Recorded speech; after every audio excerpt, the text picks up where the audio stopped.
प्रकार से एक युवक के द्वारा आज माघ मेला में एक पोस्टर लेकर खड़े होकर क्या जानकारी दी जा रही है, क्या इनका है, जिस प्रकार से इनके द्वारा पोस्टर में साफ साफ लिखा हुआ है, क्या बोलना चाहते हैं आप? पहले एक बार आप पढ़ दीजिए, लोगों को समझ में आ आप जाए। पढ़िए, आप बताइए। तो है बेटी बचाओ बेटी पढ़ाओ। हाँ। बेटियां बचेंगी तभी तो पढ़ेंगी। हाँ। पहले लव जिहाद ट्रैप से बचाओ। और हम सबको पता है ये घटनाएं रोज बढ़ रही है, तो हमारी बेटियों को भी तो जागरूक होना चाहिए। अब जब हम आप ही आवाज़ नहीं उठाएंगे तो आवाज़ कौन उठाएगा?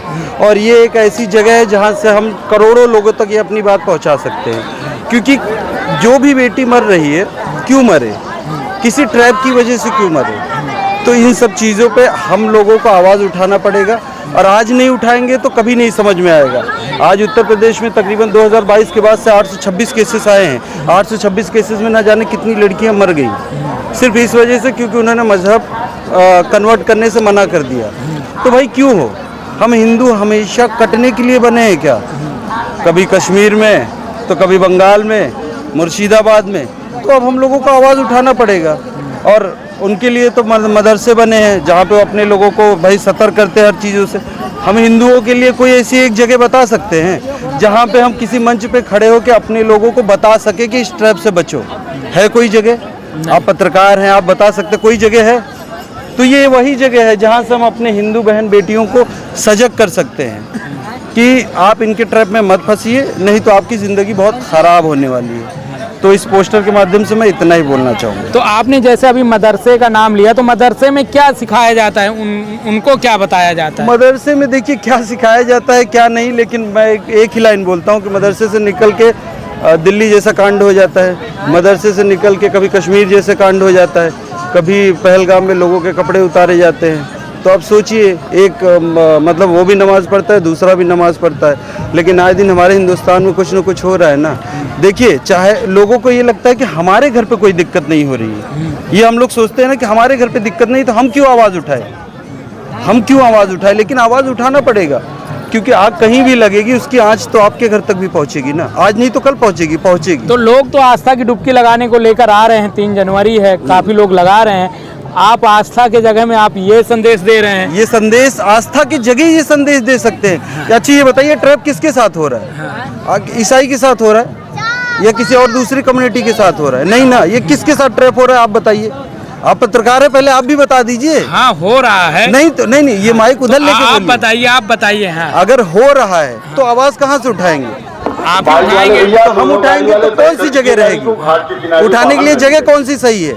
जहाँ हिंदू रहेंगे। तो यहाँ हिंदू ही है ना, तो यही जगह वो आवाज उठाएंगे। तो क्या संदेश दे रहे हैं आप? यही सभी को इस चैनल के माध्यम से एक ही संदेश है, आज अगर आप लोग आवाज नहीं उठाओगे तो अब दिन बहुत दूर नहीं है, कभी न कभी वो चीजें हम तक पहुंचेगी और पहुंच रही है। बस इतनी सी बात है।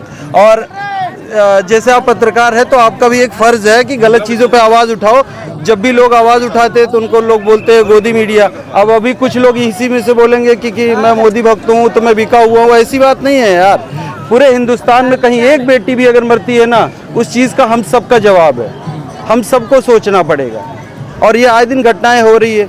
आप तो पत्रकार हैं, आपको तो पता ही चल रहा होगा। बिल्कुल सही बात है। गाँव में बहुत सी ऐसी लड़कियाँ होती हैं जो लव जिहाद के चक्कर में फंस जाती हैं और जिंदगी बर्बाद हो जाती है। उनका क्या कसूर होता है बताइए ना। कसूर उनका नहीं होता है, हमारा है। हम लोगों का है कि जो उनको जागरूक नहीं कर पा रहे। हाँ, जागरूक नहीं कर पा रहे। दूसरी बात है, पता है, हम हिंदू सनातनी जितने भी है ना, अपने बच्ची बीबी बेटी कभी उनको बंदिशों में नहीं रखते, आज़ादी देते हैं। और आज़ादी देनी भी चाहिए, हाँ आज़ादी देनी भी चाहिए। लेकिन इसी आज़ादी के नाम पे उनके साथ हर रोज़ कुछ न कुछ हो रही है ये घटनाएं।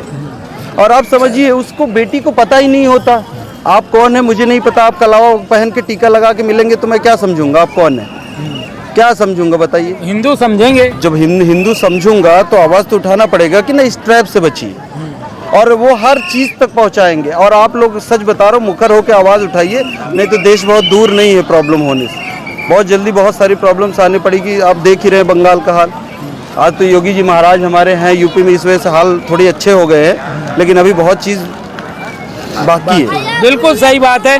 जिस प्रकार से प्रश्न चिन्ह भाई ने खड़ा किया है वो कहीं ना कहीं सोचने योग्य है कि हमें भी अपने बहन बेटी को बताना पड़ेगा कि सही क्या है, गलत क्या है। उसका एक और हाँ एक और चीज़ बोलूँगा, हाँ कहीं पे अगर कोई हादसा होता है ना तो फिलिस्तीन तक के लोग, यहाँ हिंदुस्तान के जो लोग रहते हैं फिलिस्तीन तक की आवाज़ उठाते हैं, आवाज़ उठाते हैं, बिल्कुल बिल्कुल उठाते हैं। उनका वहाँ कोई लगा सगा नहीं है, उसके लिए आवाज़ उठाते हैं। और हमारे हिंदुस्तान में हिंदुस्तान की बेटियों के साथ, हमारे ही सनातनियों के साथ बुरा हो रहा है, तो हम लोग अगर आवाज़ उठाते तो लोग सवाल कर देते हैं कि ये तो आस्था की नगरी है, यहाँ क्यों?